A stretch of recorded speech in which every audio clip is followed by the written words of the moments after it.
बिरासिटी भरिसां ॻोठ इब्राहिम सोलंकी जे ॻोठाणे जो औरतुनि ॿारड़नि समेत 62 जी ज़्यादतियुनि तोड़े घर मां लॾाइण ऐं मौतमार धमकियूं ॾियण ख़िलाफ़ एहतजाजी मुज़ाहिरो। एहतजाज कंदड़ मुतासिर ॻोठाणनि में शफ़ी मोहम्मद सोलंकी, हकीम सोलंकी, सैफट सोलंकी, औरत शाहिदा सोलंकी, शेरबान सोलंकी, राबिया सोलंकी, फरीदा सोलंकी ऐं ॿिया पिणु शामिल हुआ। इन मौक़े ते एहतजाज कंदड़ ॿुधायो त ग़रीब मिसकिन आहियूं, वोण जे मज़दूरी कंदा आहियूं। भाउ शमन सोलंकी जेको असांजो निंगो चाचो आहे, उहो असांजी पीरसन वालिद शुटल सोलंकी ऐं भाउ वसीम सोलंकी, ॿिनि भेणुनि नजमा सोलंकी ऐं ससुई सोलंकी जेके शादीशुदा आहिनि, पंहिंजे अलॻि घरनि में रहनि थी। उन्हनि खे बासर चाचो शमन सोलंकी ॻाल्हियुनि में आणे असां भाइरनि खे विढ़ाइणु चाहे थो, असांखां घर ख़ाली कराइणु चाहे थो ऐं खपाइणु चाहे थो। हुन चयो त बासर शमन सोलंकी असांजे घरनि में घिड़ी औरतुनि ऐं ॿारनि मथां हथियार सिधा करे ज़बरदस्ती घर ख़ाली करण जूं धमकियूं ॾिए थो।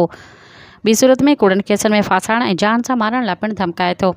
इन मौक़े ते एहतजाज कंदड़ औरतुनि ॿुधायो त असांजा घर गुज़िरियल साल खां बरसाति में ढही पट थियल आहिनि। असां दरबदरी वारी ज़िंदगी गुज़ारे रहिया आहियूं।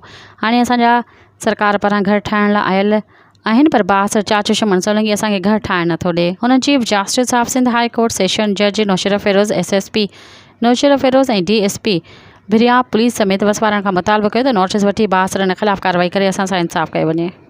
मज़ीद ख़बरनि ऐं तफ़सीलात लाइ विज़िट कयो असांजी वेबसाइट www.awamiNewsHD.com ऐं ॾिसंदा रहो अवामी न्यूज़ HD।